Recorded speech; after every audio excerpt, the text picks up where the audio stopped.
Hi, I'm Larry Richardson, your step-by-step chef. In this episode, we're going to make a Western omelet. Now, Western omelets are delicious and they're loaded with just about every ingredient you can imagine. They're also very hearty, so they're great for days when you have a lot of work to do outdoors, or planning to do outdoors too. So come on, let's cook. The essential ingredients for our Western omelet are a quarter cup of onion, I like to use sweet onion, a quarter cup of green bell pepper, a quarter cup of sweet red pepper. Now if you can't get your hands on the red pepper, then just use half a cup of the bell pepper. We use 4 eggs, we use a tablespoon of butter, we use a half a cup of ham steak. Now try to get ham steak if you can, because a lot of the hams that are in cans kind of fall apart when you cook with them. Now some of the things that I'm going to use that are not so traditional are a half a cup of cheese. Now surprisingly, cheese is a little bit controversial. Some people say that Western omelets should not have any cheese in them. I think that cheese makes it delicious. So all I'm asking is give cheese a chance. And the other thing I like to do is take a jalapeno, and I'm going to use half of this. And it adds some heat to the dish. Now if you don't like heat, do not add it to your Western omelet. So now let me show you how to prepare this dish. The first thing I'm going to do is chop our vegetables. Again, we're going to use a quarter cup of them. So let's start with the green pepper. We'll clean the core out and get rid of the seeds. There we go. And we'll cut it small. Cut it into small pieces.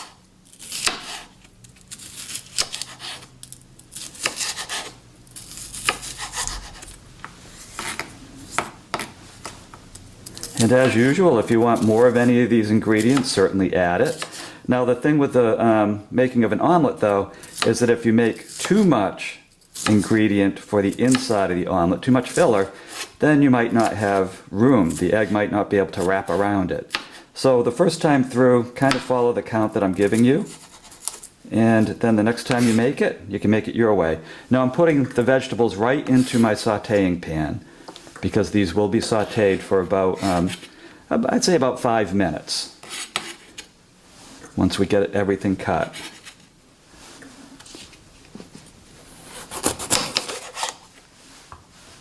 There we go.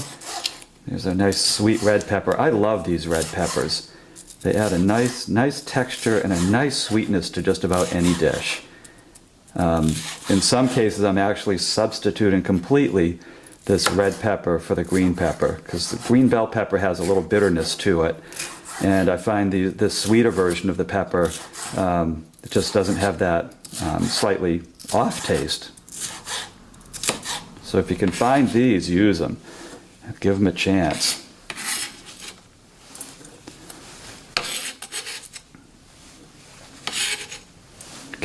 And next we're going to cut our jalapeno. And first I'm cutting it in half. I'm only going to use half of it. Again, if you don't like heat in your dishes, don't use this. You don't have to. And Western omelet purists will probably tell you not to altogether. But when I think of the West, I think of kind of that Tex-Mex taste, that Southwestern taste.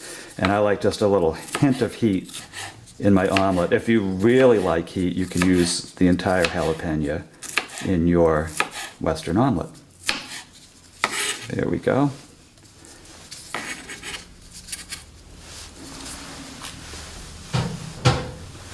And the last thing I'm going to slice is our half a cup of ham.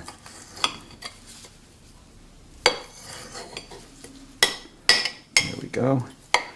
And we're just going to dice it. And we're going to throw it in with those vegetables. Again, if you can do it, cut the pieces kind of small, because they will just fit in the omelet a lot better. So here we go. You don't want huge slabs of ham just hanging around.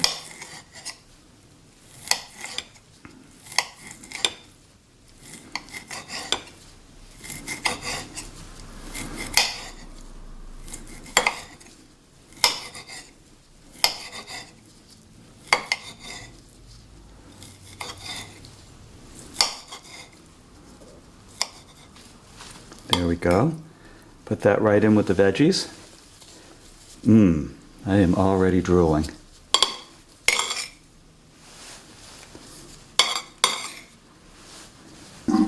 And the final item that we will dice is the onion. So we're going to use a 1/4 cup of onion. There we go.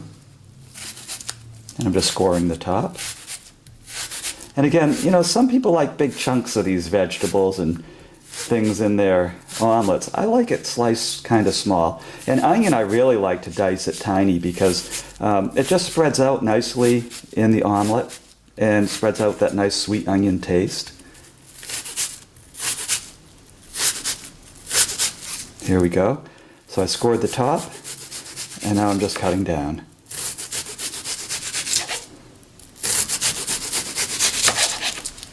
There we go.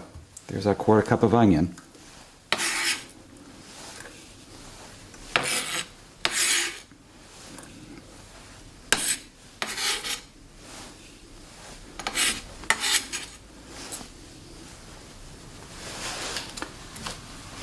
So let's put this on the stove and start the sautéing process while we prepare the egg mixture. Oh man, I could just sit on the couch and eat this straight out of the pan.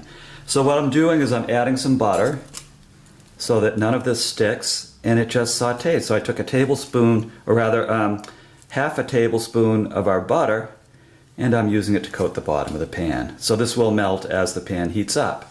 Now while that's going on, and I will be stirring this from time to time, while that's going on, let's prepare our egg mixture. Okay, to prepare the egg mixture for our omelet, we're going to crack our 4 eggs into a bowl.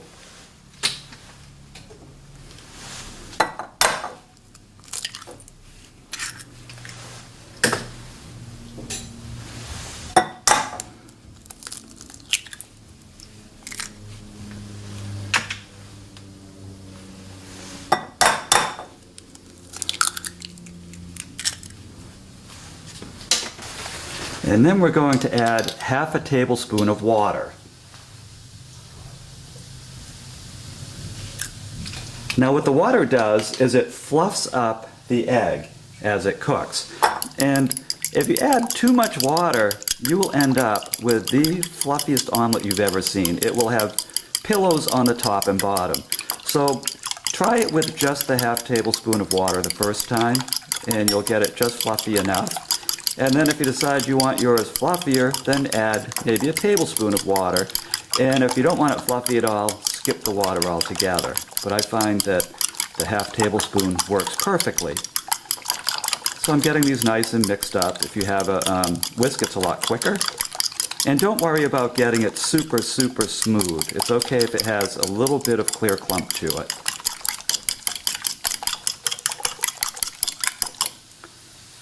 And there we go. There's our egg mixture. Meanwhile, back at the stove, isn't that how they'd say it in Westerns? This pan has been preheated just below medium heat for about 4 minutes.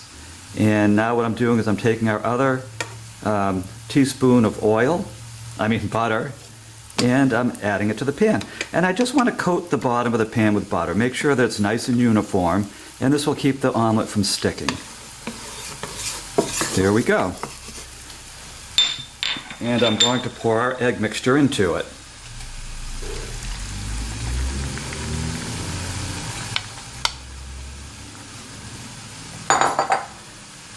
And now what we do is we watch the omelet mix, and we look in these little windows. And right now I can see the bottom of the pan because through that window it's black. What I want to do is get that to be a white or a yellow through that window, and that lets me know that there's a base of cooked egg on which to put the other ingredients so they don't scorch on the pan. So I can see that this one is already turning dark or solid down on the bottom, which means that it's cooking just fine. Now back to our sautéing vegetables and ham. And these are sautéing quite nicely. The onions are starting to turn translucent, which means this is just about ready to be put in the omelet. And oh man, does it smell good. I love a good Western omelet.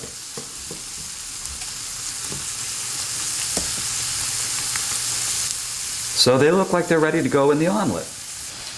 And here we go. So what I'm going to do is take the ham and vegetable mix and put it on half of the omelet. And I'll show you why in a second. You can see this is hearty.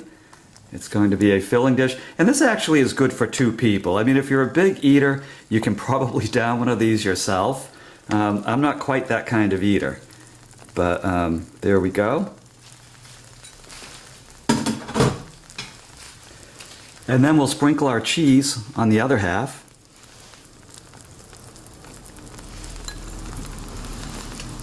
I want to get that cheese to get nice and melty. So by putting it on this half, it's a little bit closer to the heat source. And then what we do is we cover it. Now, what I would do is lift this lid in about 3 minutes. What you want to make sure is that the cheese is fully melted and that there's no wet egg. Because if there's a lot of wet egg, when you go to fold the cheese over onto the other half, it's going to run all over the place. So give this 3 minutes and then check on it. And 3 minutes later, let's take a look. I like what I'm seeing. You can see that the cheese has melted fully. We got some real heat under there. So I don't see any runny egg. So I can take this half, and fold it over. Now if you have a lot of liquid run out from the vegetables, then you can leave this in for about another minute and let the liquid dry from the front. Let it be on the pan, let it drain and dry. Now again, my Western omelet is for 2, although my goodness, it looks like 3 people could eat this. So I'm cutting it in half. There we go. There's your Western omelet. So there you have it. You just made a Western omelet. Congratulations. Now if you want to see the printable recipe for this delicious omelet, several other omelets, and dozens of other dishes, please go to stepbystepchef.com. That's my website.